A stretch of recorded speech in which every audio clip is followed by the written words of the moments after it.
Muy buenos días. Dos chilenos en una mesa, en un salón es peligroso, así que con Héctor. Y habitualmente nos vemos fuera de Chile, no en Chile. Eh, Mi portuñol es pésimo, así que hablaré en español, pero lento. ¿Ya? No en chileno, el chileno no se comprende. Ni entre los chilenos nos entendemos. Bueno, eh, yo voy a comentar un poco un ejemplo de un programa pionero en el mundo respecto a fortificación con un nutriente que es tan noble como el DHA. Sí sé decir óleos y gorduras. Algo he aprendido. Playa y agua de coco.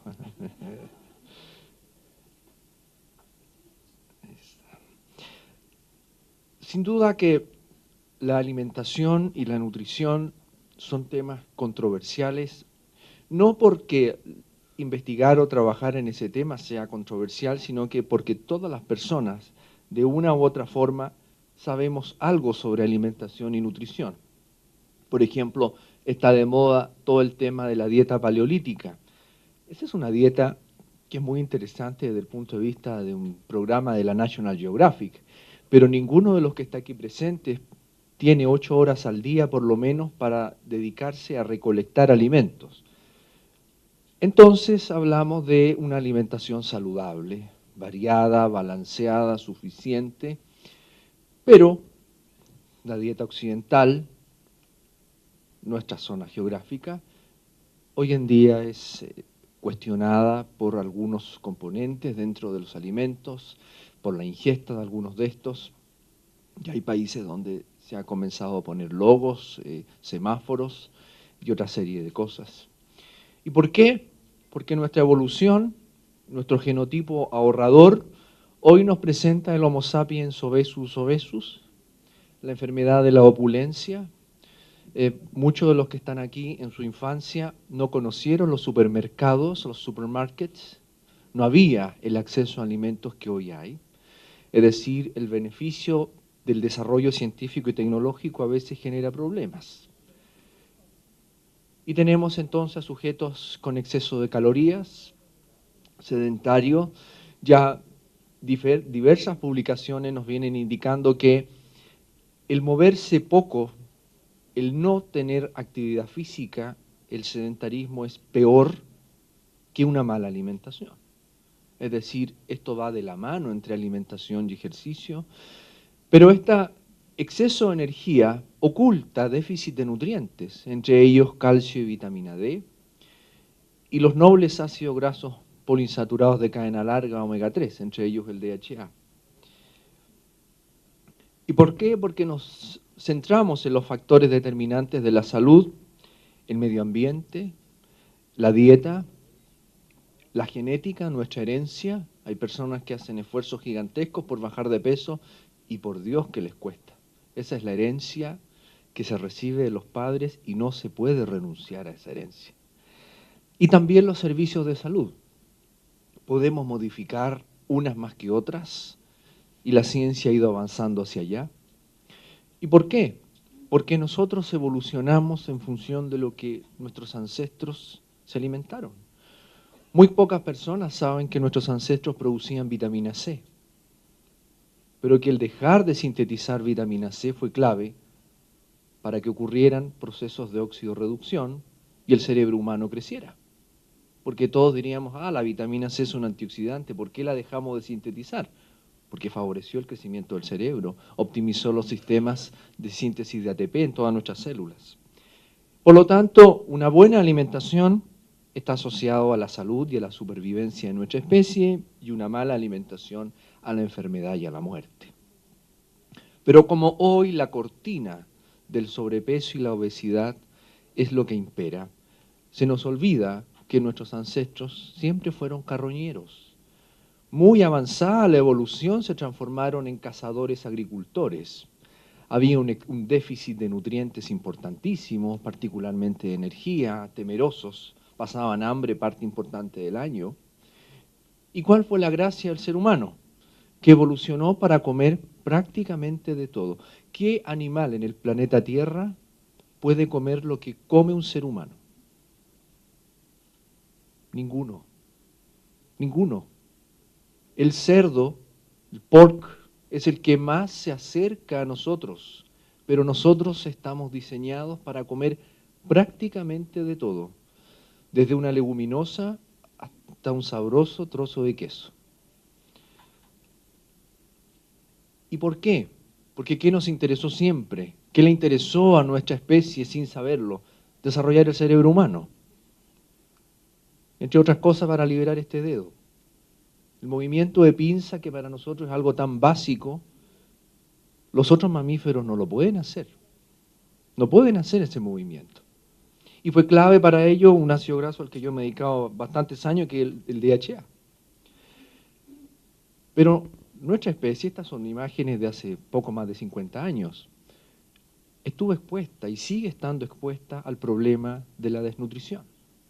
Estas son imágenes de campos de concentración, que es una situación dramática, ¿no?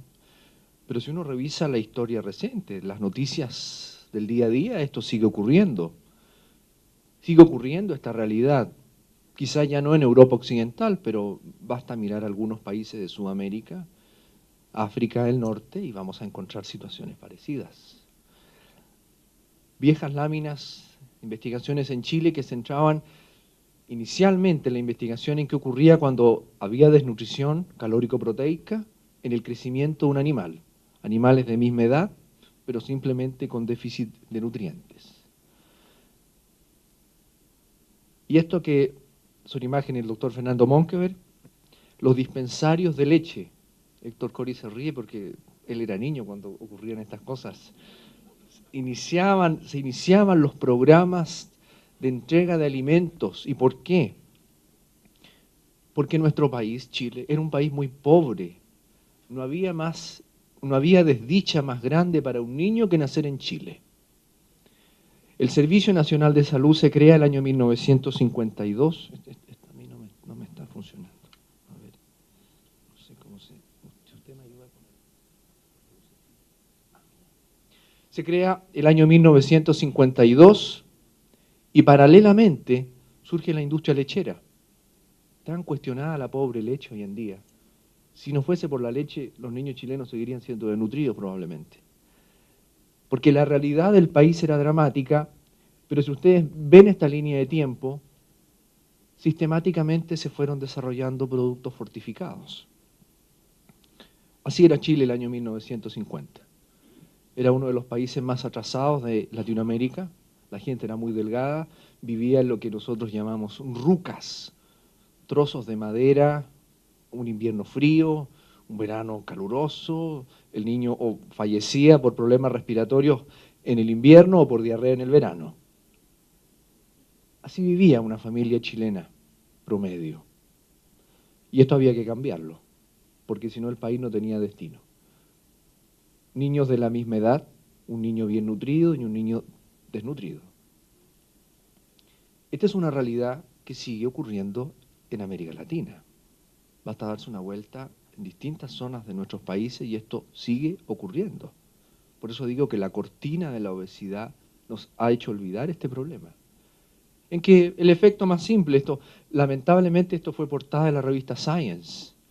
Un niño bien nutrido y un niño desnutrido, en que donde hay luz, hay agua, no hay cerebro. ¿Y qué significa eso? Que las neuronas tienen menor capacidad de comunicación, hay menor sinapsis. Por eso que la desnutrición condena a un país a ser pobre. Mucho más avanzado por resonancia nuclear magnética, un niño bien nutrido, el cerebro ocupa el espacio que tiene que ocupar. El desnutrido no, hay agua. Y en el agua no hay neuronas. El agua es un elemento vital para el ser humano, pero el pensamiento ocurre en las neuronas, no en el agua. Entonces la desnutrición tiene consecuencias dramáticas para un país. Daño físico, daño neurológico, consecuencias culturales, económicas. Y el daño generado por la desnutrición y la pobreza se arrastra generaciones. No se resuelve en una generación, se resuelve en 3 o 4 generaciones. Sin duda que la más grave es la desnutrición que afecta al niño. La desnutrición materno-infantil va a condenar a su desarrollo cerebral. El niño lo que hace es adaptar su metabolismo, crece menos, pero después tiene mayor tendencia a la obesidad. Niño bajito, gordito, esa es la imagen del latinoamericano promedio, ¿no? Y obviamente que ese impacto repercute en su rendimiento escolar.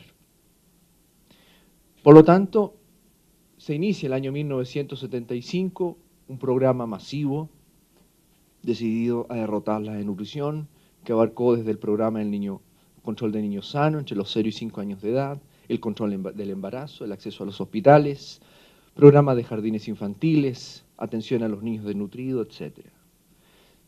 Se crea la CONIN. El doctor Monker publicó hace un tiempo atrás un libro que se llama Contra viento y marea. Fue bestseller en Chile este libro, porque él cuenta la historia, cómo logró en un periodo político tan complejo derrotar la desnutrición. En nuestra clásica purita. Si ustedes se dan cuenta, los programas de fortificación nunca han atentado contra la lactancia materna. Todos los que trabajamos en nutrición sabemos los beneficios de la lactancia materna. Todos. Nunca han atentado. Estas láminas son del año 77. Y ahí está la madre dando lactancia materna, pero si la madre está desnutrida, ¿qué aporta la leche materna? ¿Qué pasó con Chile entre 1950 y el 2012? Miren el ingreso per cápita, la escolaridad, la mortalidad. El país cambió radicalmente, un cambio gigantesco.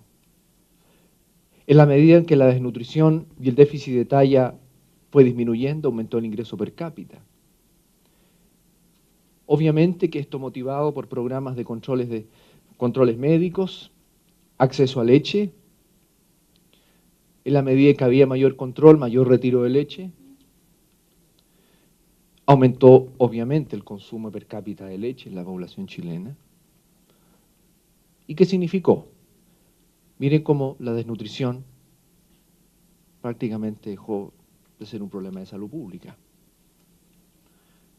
Estas cifras los chilenos siempre las mostramos y creen que somos país desarrollado, el resto de nuestros vecinos, porque obviamente que estamos en el nivel más bajo de déficit de talla en América Latina.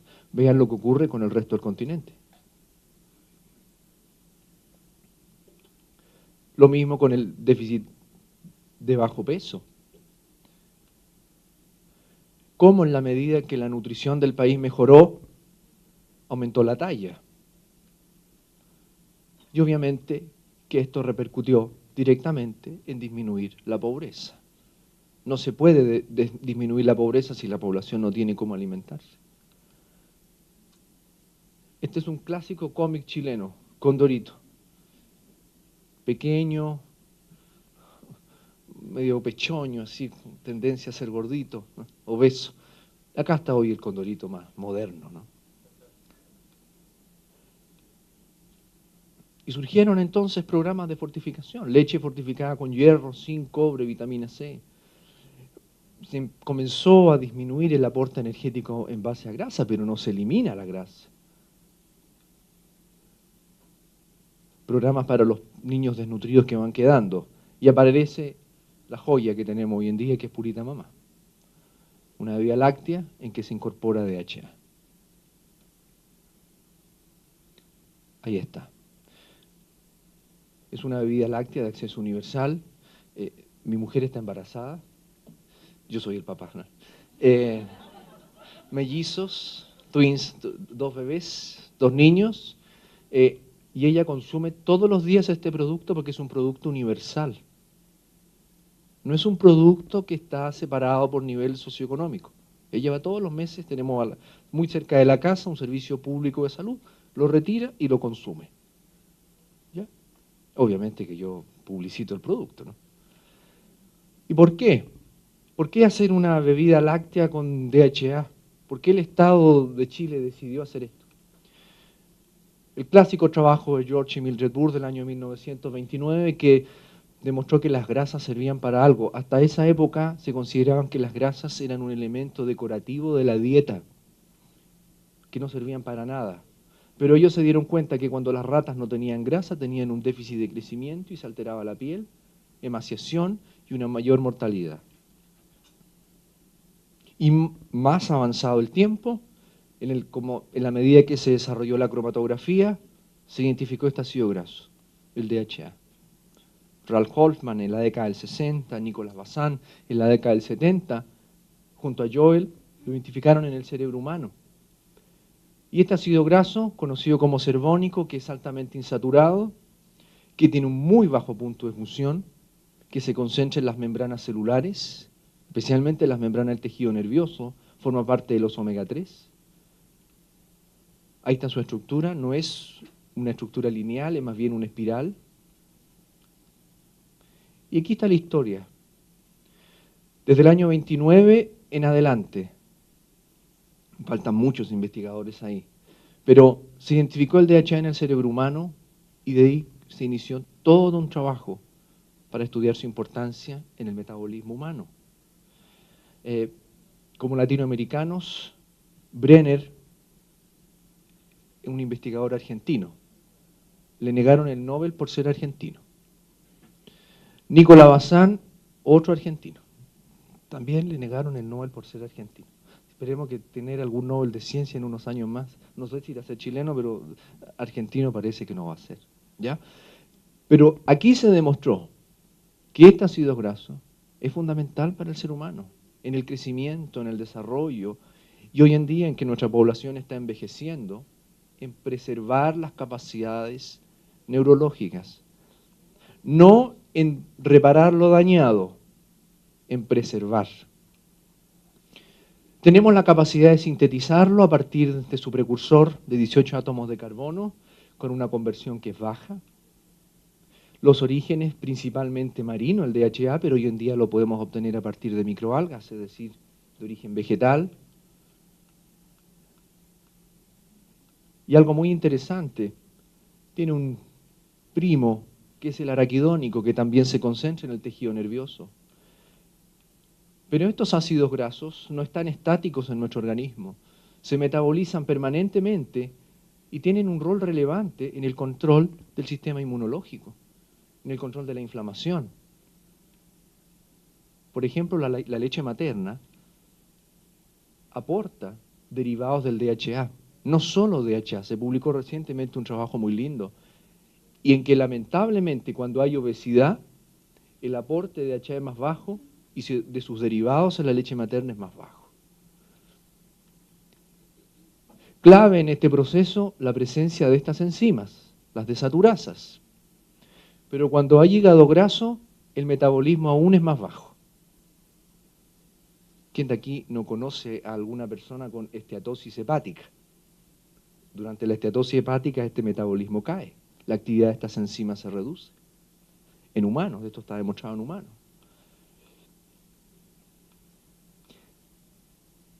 Pero el DHA tiene una gracia, tiene un poder enorme junto al araquidónico. Se almacenan en tejidos específicos. No tienen un almacenaje igual en los distintos tejidos. El DHA en la corteza cerebral y en la retina, y curiosamente en el espermatozoide. Quiere decir que el hombre para algo sirve. Algo está aportando además de material genético. El araquidónico tiene una distribución mucho mayor, es una conversión más eficiente. Pero miren esto. Este es un estudio en que a igual aporte de precursores vegetales, sin ingesta de DHA, es decir, no comía pescado esta población, ni suplementos, ¿qué ocurre en los vegetarianos y en los veganos respecto al nivel de DHA? Es más bajo. Esto apunta no a la cantidad de proteínas, sino que a la calidad de la proteína. Esto demuestra que el ser humano tiene que comer de todo. El DHA, al igual que el araquidónico y el EPA, se metaboliza en estos compuestos, resolvinas, ciprotectinas y epóxidos, que tienen un efecto marcado en el control del proceso inflamatorio. ¿Y qué es lo que ocurre en el obeso? En la inflamación subclínica, crónica, el tejido adiposo fabrica TNF-alfa, una cantidad gigantesca, y eso produce procesos de inflamación, no solo en el tejido adiposo, sino que en otros tejidos, entre ellos el hígado y el endotelio vascular. Aquí está el DHA, nosotros lo metabolizamos. ¿Y cuándo lo metabolizamos? Cuando hay señales de daño. Ahí están sus derivados, resolvinas, protectinas, maresinas. Tenemos la maquinaria enzimática para poder sintetizarlos. Y ustedes dirán, ¿cuándo hay daño? No es cuando una persona se cae y se golpea la cabeza. ¿Cuándo hay daño en un sujeto? Voy a hacer una pregunta muy poco educada. Me disculpan las damas presentes. ¿Quién de acá tiene menos de 30 años? 1, 2, 3, 4, 4 personas. Quiere decir que esta sala, todo incluido, está llena de sujetos viejos. El ser humano a los 30 años es un organismo biológicamente viejo. No quiero decir acabado. No, envejecido. Envejecido. Por ejemplo, la capacidad de síntesis de DHA en la mujer cuando tiene su última regla. La capacidad de síntesis cae en un 50%. Y los niveles de DHA en el lóbulo frontal caen dramáticamente. Quiere decir que el envejecimiento es un daño y obliga a que este ácido graso se metabolice. ¿Ya? Se ha estudiado mucho sobre el DHA en memoria, en aprendizaje, en determinadas aplicaciones clínicas, pero principalmente en los primeros años de vida y hoy en día en prevención del deterioro cognitivo y la demencia. ¿Por qué? Porque es un ácido graso que se encuentra en altísimas concentraciones en el tejido nervioso, tiene un rol relevante en la fisiología de las neuronas. Como lo comentaba en una presentación anterior, lo encontramos en altísimas cantidades junto al araquidónico en el cerebro humano. El cerebro humano es aceite. ¿Quién de aquí ha tocado alguna vez un cerebro humano?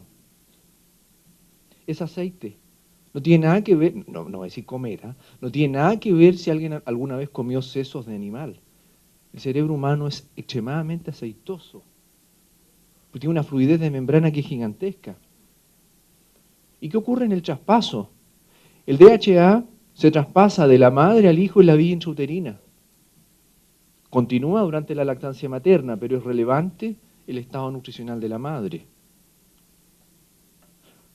La madre lo incorpora a través de la dieta, a través de su biosíntesis, lo deposita en el tejido adiposo, tiene una regulación neuroendocrina. Cuando se acerca a la primera regla, la menarquia, la mujer empieza a almacenar DHA en su tejido adiposo. No es para ella, es para las crianzas, sus hijos. ¿Ya? Y una reserva que permite el desarrollo neuronal, especialmente en el último trimestre del embarazo y la lactancia materna, para que ocurra todo el establecimiento de los circuitos neuronales y la sinapsis y podamos pensar. Si ven ustedes, el DHA es el ácido graso que más se traspasa de la placenta hacia el hijo. Está mucho más marcado, hay transportadores específicos en la placenta que favorecen su traspaso. Aquí hay un esquema bastante simplificado de este traspaso. ¿Por qué? Porque el DHA, en la medida que el cerebro humano va creciendo, especialmente hacia los 2 años, aumenta su depósito. Se creía hasta hace un par de años atrás que el DHA se almacenaba hasta los 5 años de edad. Hoy se sabe que es hasta los 18 y 20 años de edad.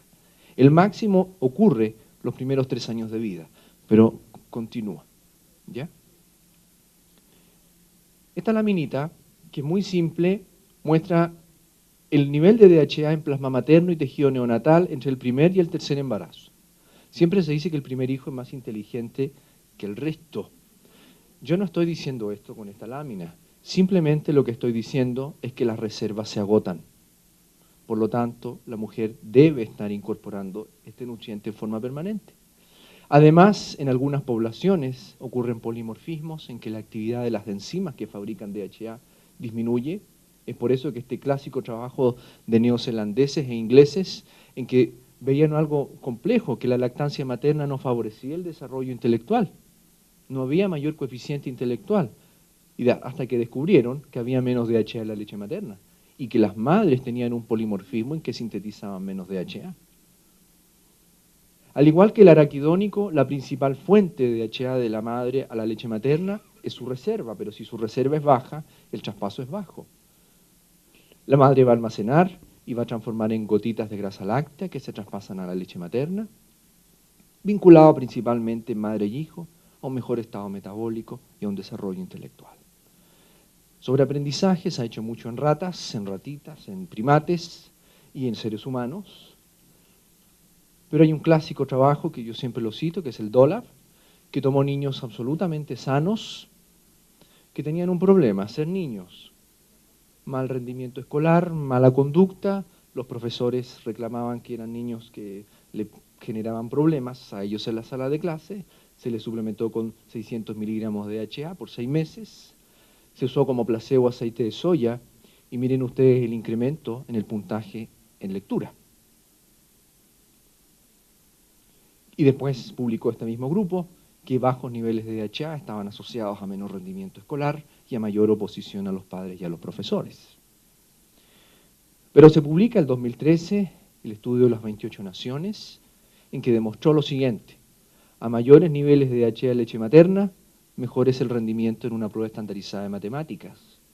Es decir, la nutrición de este ácido graso tendría un impacto directo en el performance cognitivo a largo plazo de un niño. Okay. Por lo tanto, necesitamos un mejor desarrollo cognitivo. Algunos datos de DHA en leche materna, aquí está Chile, un nivel bastante bajo. Todos nuestros vecinos de América Latina, y Héctor me corrige, creen que porque Chile tiene mucho mar se come mucho pescado. Comemos incluso menos que en algunas zonas que Argentina. No comemos pescado. Nada que ver con los japoneses. Y miren ustedes cómo le va a los japoneses en una prueba de matemática. Aquí está la realidad nuestra, ¿no? Penosa. Bastante bajo. Por ahí está Brasil, Argentina, Chile, pésimo nos va. ¿Ya? Entonces, cuando hay daño, el DHA se libera y se genera este compuesto, que es la neuroprotectina, que en general lo que hace es proteger a las neuronas. Y con todos estos antecedentes, la FAO estableció las recomendaciones de ingesta de lípidos para la población. Están muy claras las recomendaciones de ingesta para poliinsaturados, para DHA, el grupo que más nos ha interesado en el último tiempo, que es las embarazadas y las nodrizas. ¿Cuál es el problema? Que los aceites tradicionales no tienen DHA. El pescado es una fuente casi exclusiva. Están los aportes de DHA en los distintos pescados de la base de datos de la USDA. Se publicó en 2010 que la presencia de sustancias tóxicas en los pescados no tendría un efecto nocivo en el ser humano. Pero Internet está lleno de mensajes que los pescados están contaminados, lo cual es un error. Pero nadie considera esto. El 2012 la FAO publicó que los alimentos de origen marino están en vía de extinción. Mi lema es: coma pescado mientras quede. Estos son datos del año 2016 de Chile. Peces agotados. No hay. Por lo tanto, la ingesta de EPI-DHA en la población chilena va a seguir bajando. Creemos que estamos en 50 miligramos día. Lo estudiamos en mujeres embarazadas, trabajo que publicamos en el 2014, en que el consumo de alimentos de origen marino es muy bajo, y si vemos los niveles de DHA en la población, en mujeres chilenas, es más bajo que en otros países. Y se creó Purita Mamá, una bebida láctea que lo que hace es aportar EPA más DHA, pero principalmente DHA. Se generan educación alimentaria a las madres. Siempre que uno le dice a las mamás: si usted se alimenta mejor, su hijo va a ser más inteligente, eso es un gancho comercial tremendo. Aquí están los aportes, la forma de prepararlo, saborizado, el flujograma, cómo entregar el producto en función del estado nutricional de la madre. Este es un programa universal. Y datos que nosotros estamos publicando. La principal fuente hoy de DHA para la mujer embarazada y la nodriza es Purita Mamá, porque el consumo de pescado es extremadamente bajo, generalmente lo consume frito, la fritura destruye prácticamente todo el DHA, hay un muy bajo aporte del precursor vegetal. algunos datos que tenemos, qué ocurre con el DHA en la leche materna, el grupo que consume Purita Mamá, vean el incremento no solamente significativo, es drástico respecto al grupo que no lo consume. Entonces, está bastante demostrado los beneficios del DHA y los omega 3 de origen marino en el embarazo, en la lactancia y en los niños, principalmente en desarrollo cerebral. En los jóvenes y adultos, yo ya dije la edad, así que a cuidarse. Salud cardiovascular. En los adultos y adultos mayores, vean lo que ocurre con el Alzheimer al tener una mayor ingesta de DHA, disminución en el riesgo de desarrollar enfermedades neurodegenerativas, particularmente Alzheimer. Y una fuente ya no es novedosa, porque ya lleva bastantes años, pero esto son microalgas. No es el alga que flota en el mar, son algas microscópicas que hoy en día en plantas, aportando los precursores vegetales, se obtiene DHA y es de origen vegetal. Por lo tanto, tenemos alternativas para incorporarlo en nuestra población. ¿Y cuál es el desafío para América Latina? Incrementar su consumo. Y un dato que no es menor, se publicó el 2011, el trabajo de Mozafarian, ¿qué alimentos influyen en el exceso de peso? Obviamente que hay alimentos que están cuestionados, ¿no? Pero miren lo que ocurre con las leches. Estas son cortes de miles y miles de personas. Y nuestra realidad es esta. Pero este es un problema gravísimo que nosotros como continente no hemos sido capaces de superar. Ahí está Chile, por Dios que cambió. Y si ustedes quieren leer un poquitito más, Open Access, estas últimas publicaciones sobre omega 3, una mirada más compleja sobre la alimentación. Muchísimas gracias.